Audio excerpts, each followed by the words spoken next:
저희가 뭐 몇 차례 이제 방송하고 그랬을 때 여론조사 결과도 국민의힘이 좀 잘 나온 부분도 있었고 대통령 지지율도 조금 이제 오르는 듯한 느낌도 들었고 했기 때문에 민주당이 사실 위기다라는 얘기를 많이 했었어요.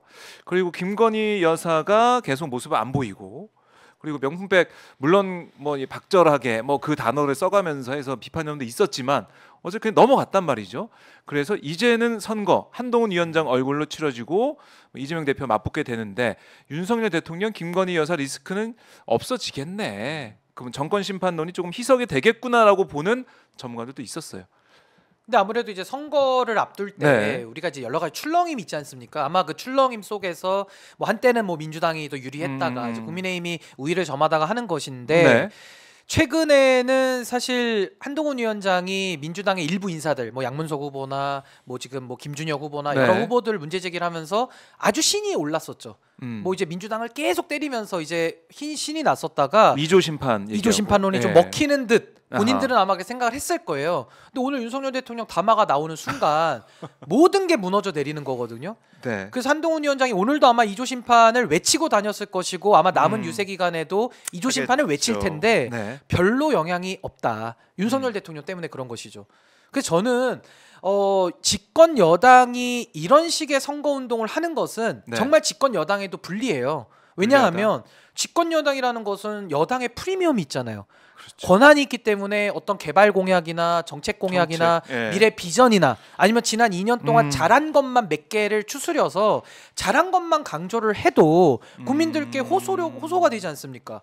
근데 이분들은 자신들이 잘한 게 없나 봐요. 잘한 것도 홍보도 못하고 또 앞으로 잘하겠다라는 아이디어도 없고 그러니까 비전이 없으니까 주장창 때리는 게 민주당 때리기, 형수욕설 얘기하고 또 뭐 과거에 다 국민들이 알고 있는 거 이런 얘기를 갖다가 지금 레코드판 계속 돌려대는 거거든요.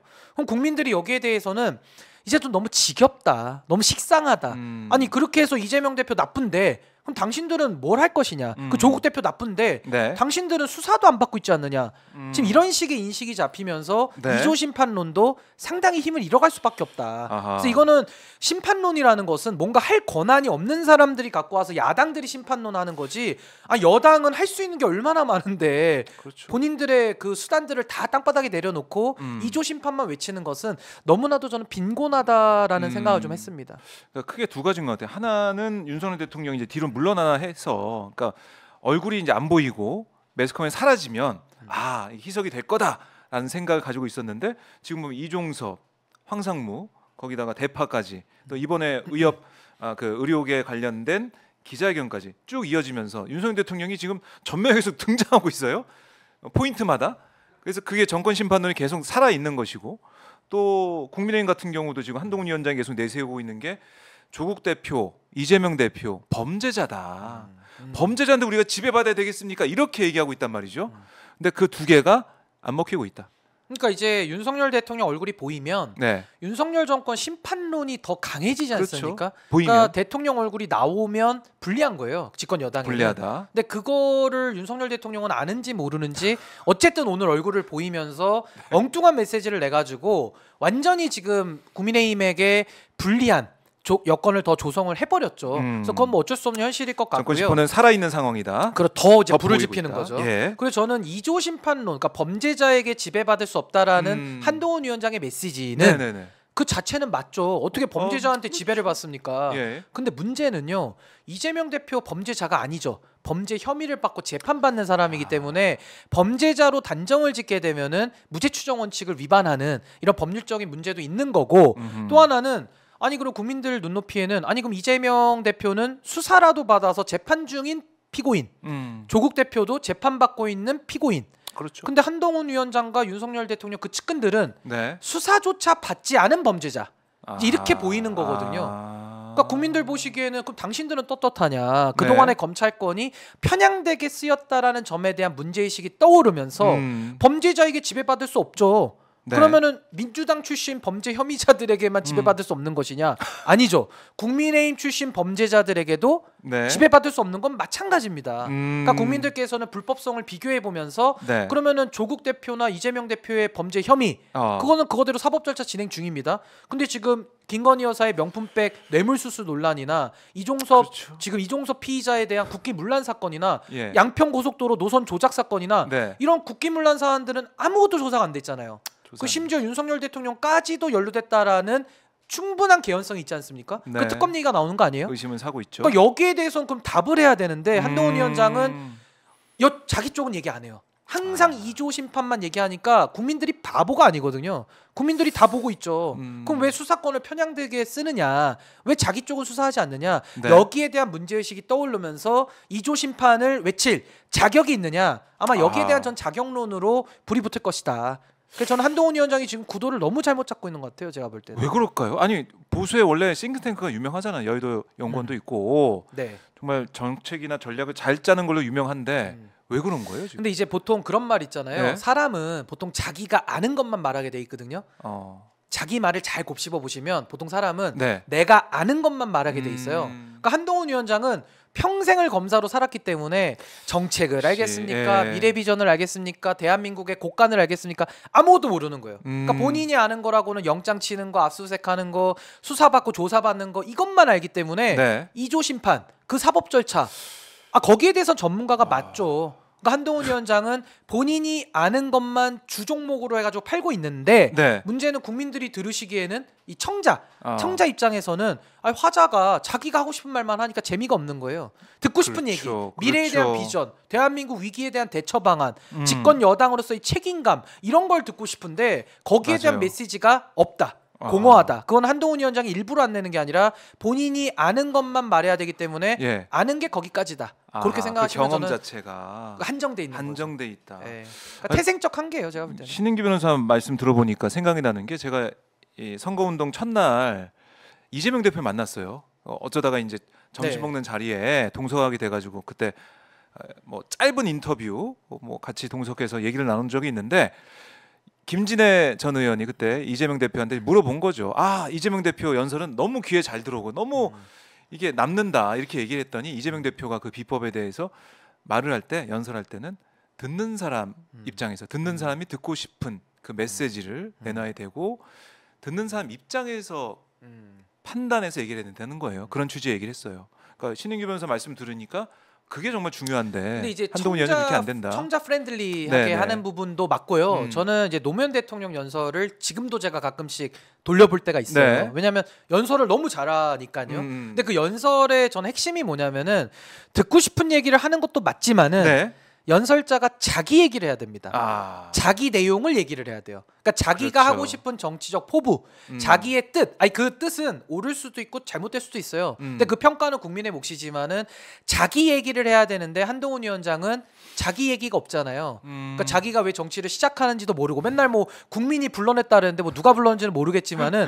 국민이 불러가지고 준비도 안 되는데 다급히 온 겁니다. 그러니까 자기 얘기가 없어요. 그러니까 듣고 싶은 거 청자들을 프렌들리하게 고려하지 못하는 것도 당연하지만은 자기 내용이 없다는 것이 가장 공허한 연설, 감동이 없는 연설, 들을 내용이 없는 연설. 그러니까 저는 요즘에 한동훈 위원장 연설을 저보고 눈 감고 쓰라 그러면 쓸 것 같아요.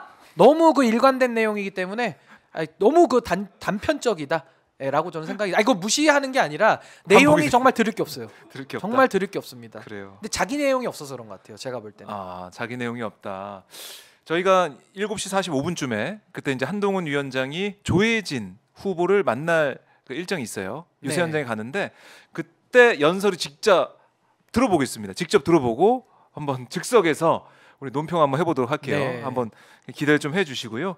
오늘 보니까 홍준표 전 그 대구시장도 현 시장입니다. 죄송합니다. 현 시장인데 하도 시장 일을 열심히 안 하시니까 열심히 전직 같아요 느낌으로는. 진짜로. 정치적 얘기를 많이 하고 계셔가지고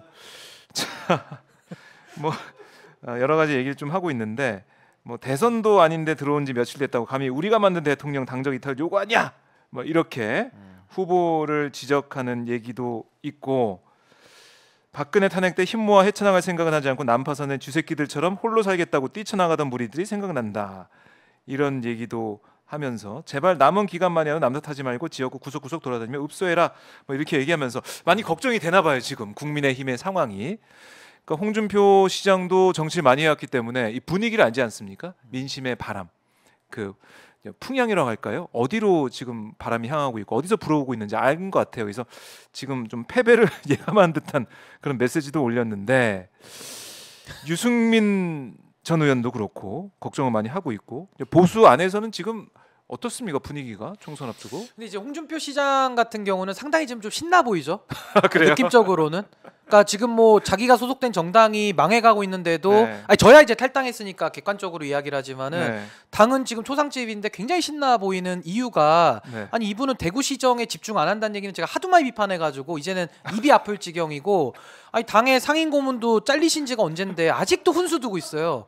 그러니까 이것은 본인이 대구시정을 자기 차기 대권에 이용하고 있다라는 하나의 증거 아니냐. 네. 그래서 한동훈 위원장하고만 자꾸 대립각을 세워가지고 보수 진영에 본인을 어필하기 위해서 지금 대구시장 자리를 이용하고 있는 아주 저는 전형적으로 아주 구태적인 저는 정치하고 있다라고 생각이 들어서 네. 홍 시장님도 뭐 사실은 그렇게 뭐 기분 좋게 지금 얘기할 상황은 아니다라는 생각이 우선 들고요. 예. 뭐 보수는 저는 뭐 거의 지금 초상집이고 거의 뭐 초상 치르는 분위기일 수밖에 없는데 네. 저는 거기에 대해서는 일말의 동정도 해서는 안 된다고 생각합니다. 왜냐하면 자업자득이고 지금까지 이 결과를 몰랐습니까?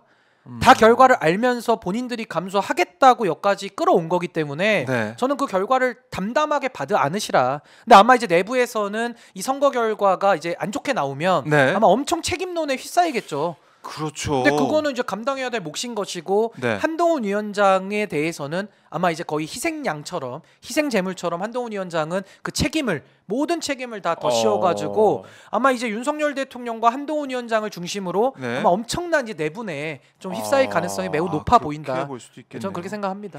아니, 어디 안 간다 뭐 그러던데 한동훈 위원장은 뭐 요즘에는 뭐 굉장히 나 자신 있다, 그렇죠. 나 만만한 사람 아니다 네. 이런 식으로 자신감. 과도한 자신감을 표현을 하시던데 네. 본인이 어딜 가고 안 가고가 중요한 게 아니고요. 일단 선거에서 지면 비대위원장은 짐을 빼야 됩니다. 그렇죠. 그러니까 선거에서 졌는데 비대위를 계속 연장할 명분도 없고 실익도 없고 그런 선례도 없습니다. 네. 그러니까 지면 집에 가는 거예요. 그래서 저는 아까도 이제 한동훈 위원장 연설을 들으면은 정치개혁 제가 하겠습니다. 믿어주세요 이렇게 얘기를 하시는데 네네. 한동훈 위원장 불출마하시잖아요. 그렇죠. 근데 뭘 믿어달라는 거예요? 본인이 배지를 다는 것도 아니고 정치적인 심판을 받지도 않고 있으면서 자기를 믿어달라는 얘기가 너무나도 공허한 겁니다. 뭘 보고 믿습니까? 나는 이만큼 희생했다. 그걸 바란 거 아니겠습니까? 이렇게 아무런 욕심 없이 헌신하고 있다. 그걸 그러니까 하고 이런 싶은 것 거죠. 같은데. 비대위원장도 쫓겨나고 네. 배지도 아닌데 아하. 무슨 권한을 가지고 정치 개혁을 이루죠? 그러니까 저도 지금 배지 아닙니다. 저도 지금 원외에 있는데 제가 네. 정치 개혁을 한다고 외친다 한들 실질적인 권한이 없잖아요. 근데 본인이 자기를 믿고 해달라는 것은 자기가 힘이 없는데 그건 국민을 속이는 말이죠. 그래서 아하. 저는 본인이 출마도 안 했으면서 네. 정치 개혁을 자기를 믿고 표를 달라라는 것은 냉정하게 따지고 들어가 보면은 이건 국민을 호도하는 일이다. 본인은 출마 안 한다 그랬거든요. 그럼 무슨 힘으로 하겠다라는 것인지를 한 밝히라라는 질문이 좀 떠올랐습니다. 아하. 그렇게 또 연결이 되는군요.